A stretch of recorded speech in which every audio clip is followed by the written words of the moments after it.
Hi, welcome to the week 2 lecture. This week I want to talk about contracting.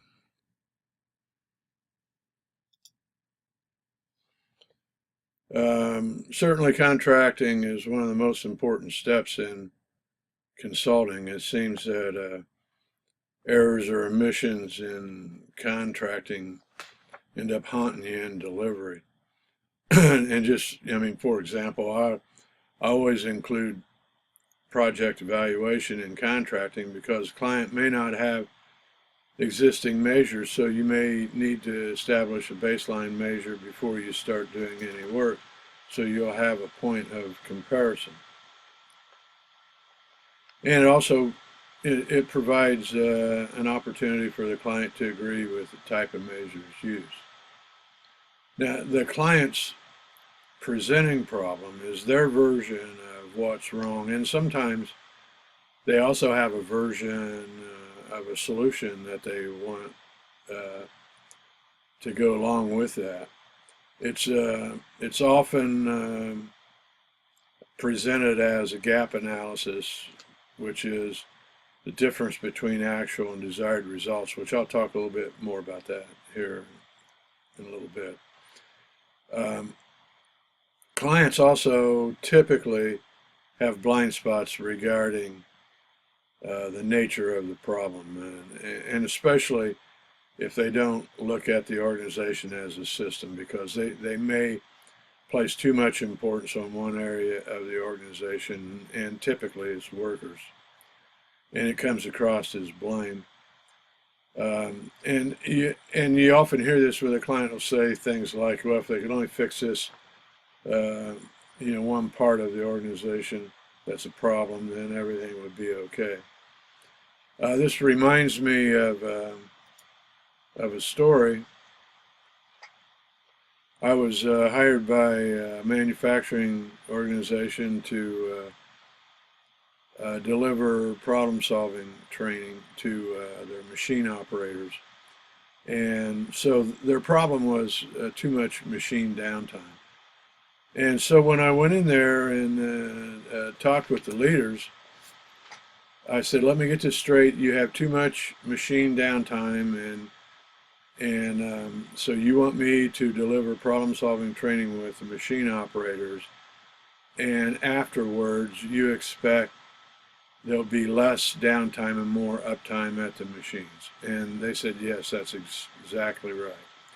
So I said, all right, no problem. I said, before I do this training, I would like to kind of mill around on the shop floor and talk to some people about the problems they're experiencing with downtime. Then the leader said, yeah, it's not a problem. So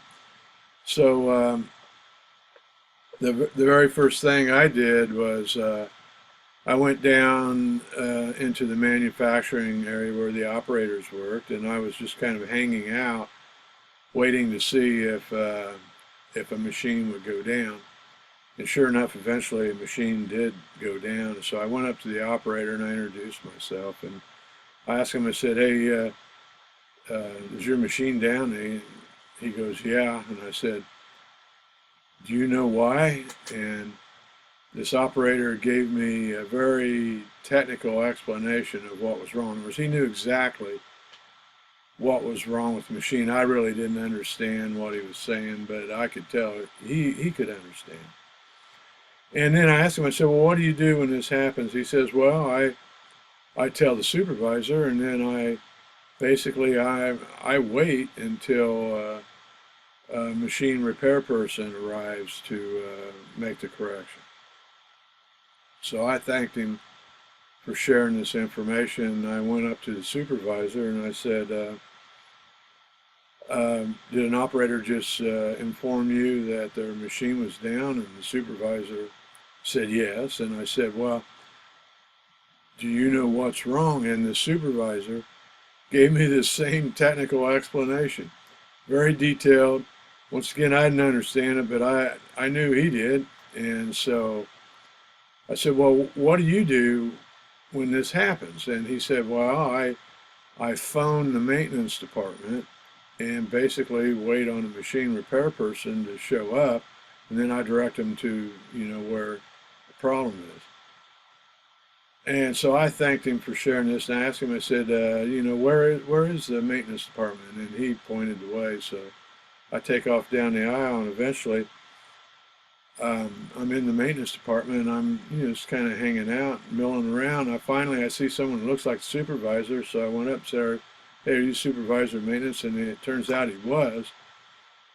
And I said, "Did you just receive a phone call not too long ago from a manufacturing supervisor about a machine that was down?"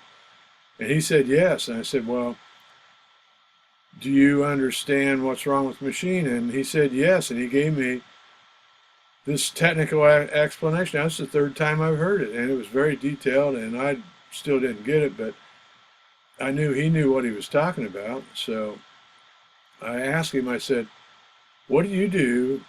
What do you do when you get this call?" And he says, he pointed to this big board on the wall. And on this big board, they had the names of different machine repair people. And so he says, as it turns out, all of the machine repair people are on assignment. So we don't have an opening. And he says, so what I have to do, he said, I have to wait until a repair person comes back in having completed a job, and then I can make the assignment, and then they go to manufacturing to make the correction. And so I thanked him for letting me know what was going on. And so now I went back to the leaders and I said, I think I understand this problem, and we need to have a meeting. So I asked for the different leaders involved in the system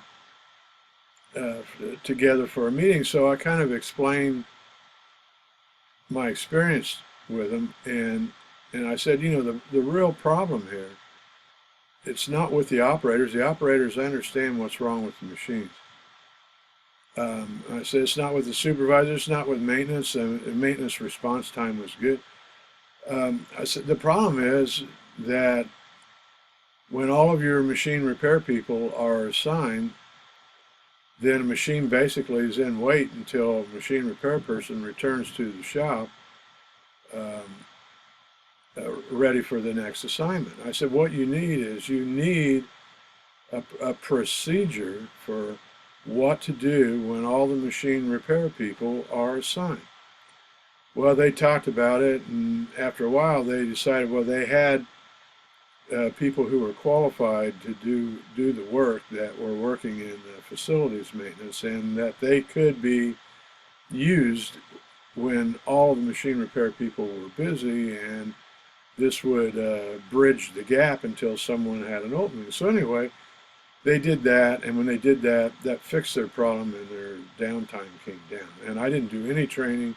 It didn't really cost them anything. All they had to do is have a meeting and come up with a procedure. So that's an example of why it's important to always collect data in contracting, because the presenting problem is often just part of the problem. Now, on the gap analysis, a little bit of the history on the gap analysis, it kind of originates with Richard Beckart, and Beckart at the time was at MIT, and then he was collaborating with Lippitt, Bradford, and Lewin at the National Training Lab, and they had this change process. And so his model was, you have the present state, which is actually the way things actually are, and then you would have the desired state, which is off in the future, and that created a gap between the way things are, the way things you wanted them, the way you wanted things to be, and then there needed to be a transition, some way to go about closing that gap. And that's where the work was, by the way. Once you identified what is it that was desired and how is it now, then the work was in the transition of identifying the steps that would lead you there. And so if you think in this problem-solving example, their desired state was a certain level of downtime, and it was different from the actual state. Had I done the problem-solving training, nothing would have changed because the operators actually knew more about it than I did. I had a process. They actually knew what was wrong with the machines. And so, in order to get to the future state, we had to really find the systemic problem, and that's what we did. So a gap analysis often refers to this model right here. And it's a fundamental process used in data collection. And so Richard Beckart, initial source on this. The change model can apply to any change situation, and the transition state is where all the planning basically takes place. And of course, how do you do it? You start by identifying what is it that you want, how is it now, and then let's talk about what needs to happen in order to make that change. Also, you'll find in the classroom, in the transcript,